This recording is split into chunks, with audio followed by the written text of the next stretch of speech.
Welcome to HortTube. My name is Jim Putnam and this is a West Coast Laurel.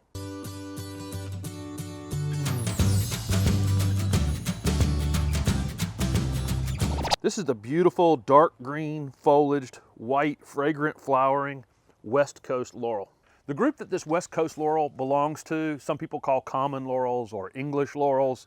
Within this group of plants, there are dwarf varieties or very small growing varieties like autolucan that stay low and get wide. There's a variety called Zabel that grows similar to that, and then there's some very large growing varieties, this being one of them. This West Coast Laurel can end up reaching 12 to 15 feet in height and probably 6 or 7 feet in width over time.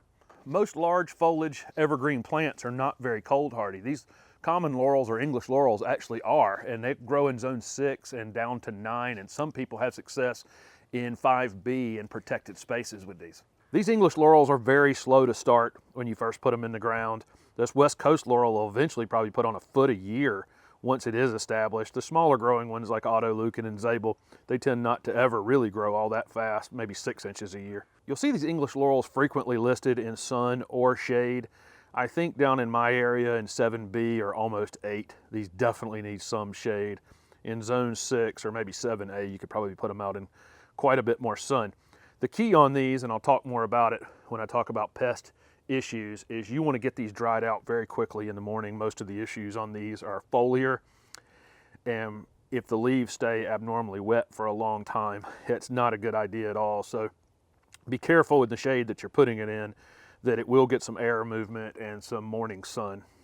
There are a lot of different uses for the smaller growing varieties of these, but really only one use for this West Coast Laurel, and that's as a screening plant or a hedging plant. It gets so big over time, that's really the primary use for it. And it's just beautiful. It's got the dark green foliage, it has the flowers, just a fantastic backdrop to other garden spaces. And the space that I'm putting it in today, that's what I'm using it for. I'm just using it as a dark green backdrop. It'll have the beautiful fragrant white flowers on it. That'll just kind of go away, and I'll put other showier things in front of it. So the primary reasons I really love this plant is, number one, it has this incredible dark green foliage year round. This is the middle of December right now in my area, and it looks just as good as it does in the spring. It'll get these 5-inch long clusters of white flowers on the ends of all the branches in the spring that are very, very fragrant. Just always has something going on, always looks great year round, and it will create a really, really nice evergreen backdrop to other plants. I have videos on my YouTube channel for planting woody trees and shrubs in either clay soils or sandy soils. This is one of those plants you'll see many plants that'll say moist, well-drained soil. Well, I've got the moist part covered in my yard, but I don't have the well-drained part covered in my clay soil. So I'll mix some pine bark soil conditioner in with these. I will mound them up a little bit, leave them up an inch or two so that they don't end up sitting in water at any point. And then I'll just kind of lightly mulch them, and I don't want to mulch up on the stems or the trunk of these plants at all.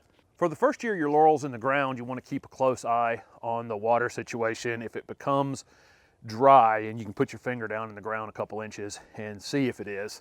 If it becomes dry, saturate the entire space around it really, really well, and then let it become dry before you do that again. It's not a plant that's going to want to sit in water, but it's also not a plant that's going to want to become bone dry either. So I live in an area with normal rainfall. I'm probably not going to have to do a lot of ongoing watering on this plant.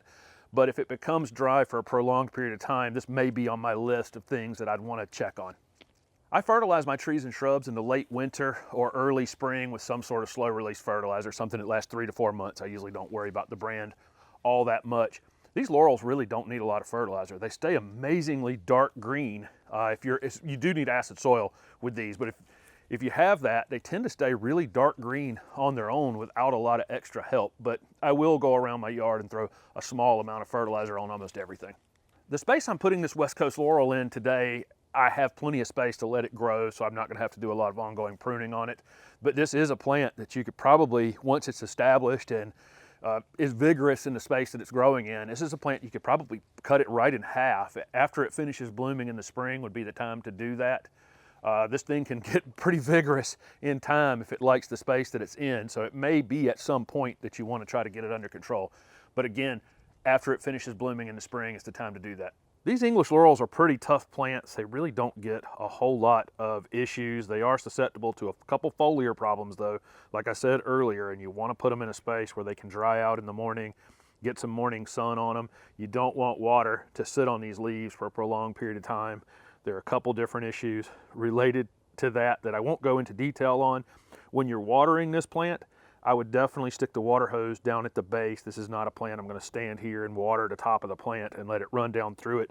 I just want to keep this foliage dry as much as possible, and you shouldn't have a lot of problems if you'll follow those instructions. And these English Laurels are considered very deer resistant. So what are you waiting for? I'm confident that you can grow this West Coast English Laurel. Thank you very much for watching my video, and if it was helpful, please hit the like button and share it with others. And don't forget to subscribe to my YouTube channel for future videos. Thanks again.